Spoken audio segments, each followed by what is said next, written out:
Hello traders.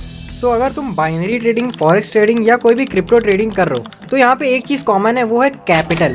और आपको जो कैपिटल होता है इन सारी ट्रेडिंग फॉर्म्स में, वो होता है एक फॉरेन के ब्रोकर्स के पास। ओके, और फॉरेन के ब्रोकर फॉर एग्जांपल ले लो कि आपका जितना भी कैपिटल होता है वो सारा मोस्टली डॉलर्स में ही होता है। आप उस ब्रोकर में ऐड ऑन करने के बाद अपने फंड्स को आईएनआर में कन्वर्ट करके रख सकते हो या फिर जैसे भी रख सकते हो, बट उन सारे कैपिटल को एक तरह से जो माना जाता है वो माना जाता है डॉलर्स में ही। ओके, अब हम लोग बात करने वाले हैं इस वीडियो का, आप लोगों ने टाइटल देखा ही होगा, थंबनेल देखा ही होगा कि टैक्स हम लोगों को 70% टैक्स देना है या 30% टैक्स देना है, या फिर अभी जो 1 फरवरी 2025 में इनकम स्लैब्स आए हैं लेटेस्ट, उसमें हम लोग के 12 लाख तक की इनकम के टैक्स फ्री कर दिए गए। तो क्या हम लोग का टैक्स फ्री हुआ है बाइनरी ट्रेडर्स, क्रिप्टो ट्रेडर्स या फॉरेक्स ट्रेडर्स का, या फिर हम लोगों को अभी भी 30% और बल्कि बढ़ा के 70 कर दिया गया है? क्या ये सच है?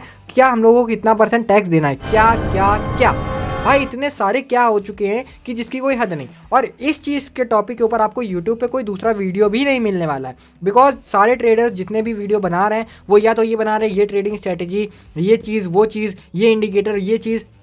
बट जो पब्लिक का सवाल है, पब्लिक ये जानना चाहती है कि टैक्स हम लोगों को अगर प्रॉफिट्स करते हैं या लॉस करते हैं तो हम लोगों को टैक्स कितना देना है, लॉसेस में भी टैक्स देना होता है क्या, हम लोगों को प्रॉफिट्स में अगर टैक्स देना है तो 70% देना है या 30% देना है, और सबसे बड़ी आजकल जो चल रहा है 12 लाख तक की इनकम जब फ्री कर दी गई है तो हम लोगों को टैक्स देना है उस पर या नहीं देना है। तो देखो, आज मैं सारे एक एक सवाल आप लोगों के उठाने वाला हूँ और सबको क्लियर आउट करके चलने वाला हूँ। एक एक चीज़ आपको इतनी आसानी से समझा दूंगा इजी लैंग्वेज में, बिकॉज यूट्यूब पे हमारे ये एक ऐसा चैनल है जिसमें आपको ऐसी डिटेल एनालिसिस वीडियो और आपको समझाने की मैं पूरा ट्राई करता हूँ। तो चैनल को सब्सक्राइब करके बगैर मत जाना, वीडियो अच्छी लगे तो लाइक ज़रूर कर देना। ओके, चलो स्टार्ट करते हैं।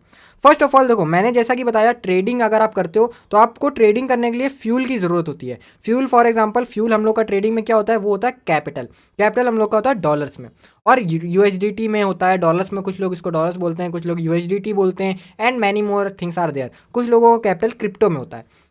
बात करते हैं हम लोगों को क्या टैक्स देना है क्या नहीं। सबसे पहला सवाल कि 12 लाख की इनकम में हम लोग का टैक्स फ्री हुआ है या नहीं हुआ है। तो देखो, आप जो क्रिप्टो से ट्रेडिंग कर रहे हो या फॉरेक्स ट्रेडिंग कर रहे हो वो इस 12 लाख के स्लैब्स में नहीं आता है, बिकॉज ये चीज़ अलग है, ये चीज़ अलग है। दोनों चीज़ें बहुत ही अलग अलग चीज़ें हैं, क्योंकि 12 लाख की जो इनकम फ्री करी गई है वो सिर्फ और सिर्फ फ्री करी गई है जो इंडिया में लोग हैं, इंडिया में स्मॉल बिजनेसेस हैं या middle class, lower middle class लोग, पीपल हैं, वो लोग कुछ ना कुछ छोटा मोटा बिजनेस करते हैं। फॉर एग्जाम्पल, कोई कॉन्फेक्शनरी शॉप है, कोई की स्टेशनरी शॉप है, कोई का मिल्क डेयरी है, and many more examples are there. सबके अलग अलग वर्क है, वो लोग, उनके लिए जो वो लोग इनकम कर रहे हैं। अभी तक 5 लाख तक की, 4 लाख तक की थी, बट अब उसको बढ़ा के एक्सटेंड करके 12 लाख तक कर दिया गया। ये क्रिप्टो के लिए नहीं है। हम लोग जो ट्रेडिंग कर रहे हैं वो उसको बोलते हैं क्रिप्टो। उसके लिए जो 30% फ्लैट पहले था वो अभी भी 30% फ्लैट अभी भी है, कि अगर आप लोग क्रिप्टो से अर्निंग कर रहे हो तो आपको 30% टैक्स देना ही देना है। और अब कुछ लोगों का और देखो, अब सवाल ये आता है कि अगर तुम कोटेक्स पे या बाइनेंस पे या किसी फॉरेक्स ट्रेडर पे, फॉर एग्जांपल एक्सएनएस हो गया एंड डेल्टा एक्सचेंज हो गया, इन सब पे आप लोग फॉरेक्स ट्रेडिंग कर रहे हो, ओके, तो आपको वहाँ पर जो भी ट्रेडिंग करोगे, अगर आप उससे बाइनेंस पे विड्रॉल करते हो या बाइबिट पे विड्रॉल करते हो या कोई भी अपने वॉलेट्स में, क्रिप्टो वॉलेट्स में विड्रॉल कर रहे हो, जब तक वो पैसा आपके क्रिप्टो वॉलेट में, क्या हम लोग को टैक्स देना पड़ेगा क्या नहीं देना पड़ेगा? देखो, जब तक वो पैसा आपके क्रिप्टो वॉलेट में पड़ा हुआ है वो आपके बैंक अकाउंट में नहीं आता है, यानी इंडियन बैंक अकाउंट में वो पैसा नहीं आया है, तब तक आपको कोई टैक्स नहीं देना है। ओके, सो अगर आपको टैक्स बचाना है तो अभी तक वो आप अपना पैसा जो भी है वो आप अपने पैसे को अपने क्रिप्टो वॉलेट में ही रखे रहो। बट देन टू बात ये आती है, जब भी आपको पैसे की ज़रूरत होगी तो विड्रॉल तो करोगे ही ना भाई। तो उसको जैसे ही आप विड्रॉल करके बैंक में लाओगे, आपका पैसा बैंक में आया है तो तब आपको टैक्स देना ही देना है। वो टैक्स है 30% टैक्स। अब सवाल ये आता है, नेक्स्ट सवाल यहाँ से अराइज होता है कि जो 70% है ये किसको देना है? देखो, जो 70% देना है वो उन लोगों को देना है जो लोग डिसेंट्रलाइज्ड वॉलेट्स यूज़ कर रहे हैं। एक होता है सेंट्रलाइज्ड, एक होता है डिसेंट्रलाइज्ड। इन दोनों में फ़र्क क्या है, पहले फ़र्क समझो। देखो, सेंट्रलाइज्ड वाले जो होते हैं, जैसे बाइनेंस हो गया, बाइबिट हो गया, एंड अभी बाइबिट को नहीं रखेंगे, बाइनेंस कंसीडर करते हैं। ओके, बाइनेंस हो गया, डेल्टा एक्सचेंज इंडिया हो गया, ये सारे सेंट्रलाइज्ड वॉलेट्स हैं। अब सेंट्रलाइज्ड और डिसेंट्रलाइज्ड में फ़र्क ये आता है कि जो सेंट्रलाइज्ड है उसका सारा डेटा इंडियन गवर्नमेंट के पास जा रहा होता है। अभी आप लोगों ने कुछ दिन पहले सुना होगा और प्रॉब्लम भी फेस करी होगी कि बाइनेंस इंडिया से उसकी सारी सर्विसेज को पॉज कर दिया गया था। ओके, बट अभी रिसेंटली वापस से सब चीज़ स्टार्ट हो गई है। वो स्टार्ट कैसे हुई? देखो, इंडियन गवर्नमेंट का कहना ये था बाइनेंस से कि अगर तुमको इंडिया में वर्क करना है तो तुमको अपनी सारी जो आपके क्लाइंट्स हैं उनका इन्फॉर्मेशन, उनके क्रिप्टो वॉलेट में कितनी होल्डिंग्स है और वो लोग कब उसको सेल करके अपने इंडियन बैंक अकाउंट में लेते हैं, उसका डेटा हम लोग को देना पड़ेगा, तभी हम लोग उसके ऊपर टैक्स कर पाएंगे। अगर तुम डेटा नहीं दोगे तो हम लोग टैक्स नहीं चार्ज कर पा रहे हैं, इसलिए अगर हम लोग टैक्स नहीं लेंगे तो हम लोग आपको वर्क भी नहीं करने देंगे इंडिया में। इसी वजह से बाइनेंस की सर्विसेज को कुछ दिन के लिए पॉज कर दिया गया था। जैसे ही बाइनेंस ने ये डील साइन कर ली कि हाँ हम लोग आपको डेटा देंगे, तब से आपका सारा डेटा वो इंडियन गवर्नमेंट पास जाने लगा। और इंडियन गवर्नमेंट का बिकॉज वो कैसे जा रहा है, आपने जब भी अपना बाइनेंस अकाउंट बनाया होगा तो आपने उस पर पैन कार्ड डाला होगा, आधार कार्ड डाला होगा, इंडियन की कुछ ना कुछ आइडेंटिटी डाली होगी। वो उस आइडेंटिटी से इंडियन गवर्नमेंट के पास सारी एक एक डिटेल्स जा रही हैं कि आपके क्रिप्टो वॉलेट में कितना फंड्स पड़ा हुआ है और आप कब उसको विड्रॉल कर रहे हो। जैसे ही आप P2P के थ्रू करोगे या एक्सप्रेस के थ्रू करोगे और भी कोई भी पेमेंट के थ्रू आप ट्रांसफ़र करते हो, आप अपना क्रिप्टो, जैसे फॉर एग्जांपल आपने मुझको क्रिप्टो भेजा, तब P2P के थ्रू सेल किया, तो आपको जब भी आपके बैंक अकाउंट में पैसा आएगा आपको 30% टैक्स देना ही देना है। ओके, अब अगला सवाल ये आता है कि हम लोग इस टैक्स को बचा, और हाँ, डिसेंट्रलाइज के ऊपर बात करते हैं। डिसेंट्रलाइज वॉलेट जैसे अभी बाइबिट है, बाइबिट अभी उसकी सारी सर्विसेज रोक दी गई हैं क्योंकि अभी तक बाइबिट ने ये डेटा इंडियन गवर्नमेंट का शेयर नहीं करा था। तो अभी वो डिसेंट्रलाइज्ड है क्योंकि इंडियन गवर्नमेंट के अंडर नहीं आ रही वो। इसीलिए जब भी Bybit in future data share करने लगेगा तब उसकी सारी सर्विसेज को रिज्यूम कर दिया जाएगा।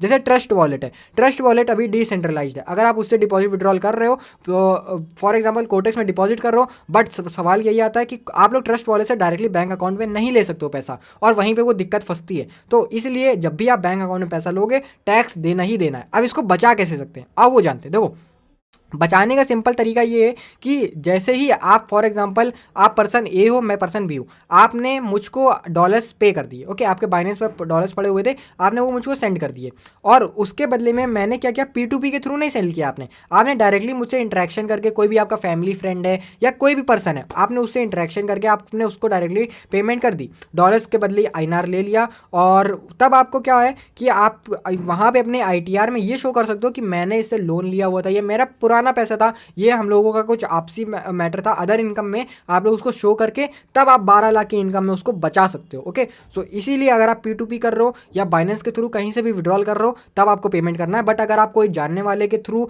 आप डायरेक्टली ऐसे एक दूसरे से ट्रांसफ़र कर रहे हो पैसे, फंड्स, यानी कि डॉलर्स या USDT, क्रिप्टो वगैरह कुछ भी, तब आप टैक्स बचा सकते हो। ओके, अब और टैक्स बचाने के क्या तरीके हैं, उसके लिए आप जाके अपने नियरेस्ट कोई भी CA वगैरह हो उससे कंसल्ट करो। वो इतने सारे आपको लॉजिकल पॉइंट्स बता देगा जिससे आप लोग टैक्स बचा सकते हो, जिससे आपका बहुत ही ज़्यादा फंड्स बच सकता है। ओके, 30% टैक्स अगर बात करें बहुत ज़्यादा होता है। अगर आप 1 लाख की इनकम कर रहे हो तो 1 लाख की इनकम में आपका 30% तो गवर्नमेंट को ही चला गया, तो फिर बचा क्या आपके पास, तो बहुत बड़ा अमाउंट आप लोगों को टैक्स देना पड़ता है। ओके, अब बात कर लेते हैं कि हम लोग क्या टैक्स बचाने के ऊपर बात कर ली हम लोगों ने। 70% के ऊपर बात कर ली कि 70% किसको देना है, वो सिर्फ और सिर्फ उन्हीं लोगों को देना है जो लोग अपने टैक्स को बचाने की कोशिश करते हैं। सिर्फ अगर गवर्नमेंट ने आपको पकड़ लिया तब आपसे 70% टैक्स लिया जाएगा। ओके, और CA वगैरह से आप लोग जाके अपना कंसल्ट करके पैसे बचा सकते हो। And one of the most वो इंपॉर्टेंट पॉइंट मैं जो बताने वाला हूँ वो ये है कि बहुत लोगों के कोटेक्स में अकाउंट्स ब्लॉक हो रहे हैं। अगर आपका भी कोटेक्स में अकाउंट ब्लॉक हो रहा है तो मैंने रिसेंटली एक बहुत ही बढ़िया वीडियो अपलोड कर रखी है, उसमें A to Z सारी ऐसी पॉइंट्स समझा के रखे हुए हैं कि अगर आपका कोटेक्स में अकाउंट ब्लॉक हो रहा है, किस गलतियां आप कर रहे हो, कौन सी गलती कर रहे हो डेली लाइफ में जो आपको पता नहीं चल पा रही है, वो गलती को आज से ही रोक दोगे तो आपका पैसा बच सकता है, क्योंकि आपका अकाउंट ब्लॉक होने से बच सकता है। ओके, सो मिलते हैं नेक्स्ट वीडियो में। Till then follow us and subscribe कर लेना अगर वीडियो अच्छी लगी हो। ऐसा ही इन्फॉर्मेटिव कंटेंट हम लोग और लाते रहते हैं। So see you soon in the next video. Till then follow us and stay tuned to our channel.